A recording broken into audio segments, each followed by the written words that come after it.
At yun po aking naisipang gawing paraan para po sa paggawa po ng hindi po ko nagkamali tenon. Before ko siya i-cut sa banso guys, inuna ko po yung paggawa po ng yung tenon.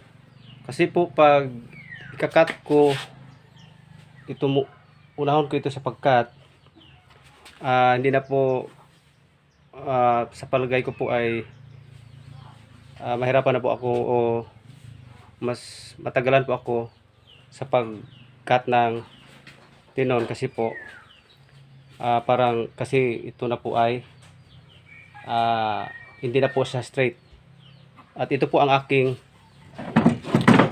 pinakabasihan po sa pagkakat. Napansin nyo guys, nakasanda lang po ito dito sa aking pinaka-fence.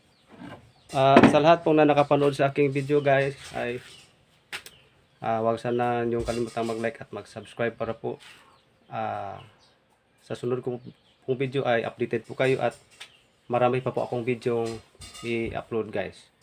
Anyo lang po, maraming salamat. Welcome and God bless.